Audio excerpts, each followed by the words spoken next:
ഇന്ത്യയിലെ ഏറ്റവും പഴയ സംസ്കാരമായി പൊതുവെ കണക്കാക്കുന്നത് സിന്ധു നദീതട സംസ്കാരത്തെയാണ്. Indus valley civilisation, Harappan civilisation. ഇത് പ്രധാനമായും വടക്കുപടിഞ്ഞാറൻ ഇന്ത്യയിലും പാകിസ്ഥാനിലുമായിരുന്നു നിലനിന്നിരുന്നത്.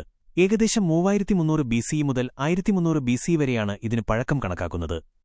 എന്നാൽ തമിഴ്നാട്ടിലെ പുരാവസ്തു ഗവേഷണങ്ങൾ, പ്രത്യേകിച്ച് കീഴടി, കീലാടി പോലുള്ള സ്ഥലങ്ങളിൽ നിന്നുള്ള കണ്ടെത്തലുകൾ, ദക്ഷിണേന്ത്യയിലെ വിശിഷ്യാ തമിഴ്നാട്ടിലെ നാഗരിക സംസ്കാരത്തിന്റെ പഴക്കത്തെക്കുറിച്ച് പുതിയ വെളിച്ചം വീശുന്നുണ്ട്. മധുരയ്ക്ക് സമീപമുള്ള വൈഗ നദീതീരത്ത് സ്ഥിതി ചെയ്യുന്ന കീഴടിയിൽ നടന്ന ഖനനങ്ങൾ ഏകദേശം 2500 മുതൽ 2800 വർഷം വരെ പഴക്കമുള്ള ഒരു വികസിത തമിഴ് നാഗരികതയുടെ തെളിവുകൾ പുറത്തുകൊണ്ടുവന്നിട്ടുണ്ട്. ഏകദേശം BCE 3-ാം നൂറ്റാണ്ട്.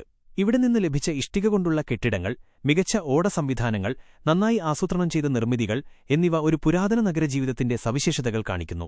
ഇത് തമിഴ്നാട്ടിൽ സംഘകാലഘട്ടത്തിൽ നാഗരിക ജീവിതം നിലനിന്നിരുന്നു എന്ന് തെളിയിക്കുന്നു. കീഴടിയിലെ ചില കണ്ടെത്തലുകൾ സിന്ധു നദീതട സംസ്കാരവുമായി ബന്ധിപ്പിക്കുന്നതായും പുരാവസ്തുശാസ്ത്രജ്ഞർ അഭിപ്രായപ്പെടുന്നുണ്ട്. ഇത് തമിഴരുടെ ഉത്ഭവം സിന്ധു നദീതടത്തിൽ നിന്നാണോ എന്ന പുതിയ ചർച്ചകൾക്കും വഴിയൊരുക്കിയിട്ടുണ്ട്.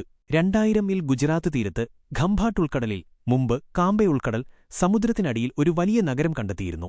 ഇവിടെ നിന്ന് ലഭിച്ച ഒരു മരക്കഷ്ണത്തിൽ നടത്തിയ കാർബൺ ഡേറ്റിംഗിൽ 9500 വർഷം വരെ പഴക്കം രേഖപ്പെടുത്തിയതായി BBC റിപ്പോർട്ട് ചെയ്തിരുന്നു. ഇത് സിന്ധു നദീതട സംസ്കാരത്തേക്കാൾ പഴക്കമുള്ളതാണെന്ന് ചില ഗവേഷകർ വാദിക്കുന്നു. എന്നാൽ ഇത് തമിഴ്നാടുമായി നേരിട്ട് ബന്ധപ്പെട്ട കണ്ടെത്തലല്ല.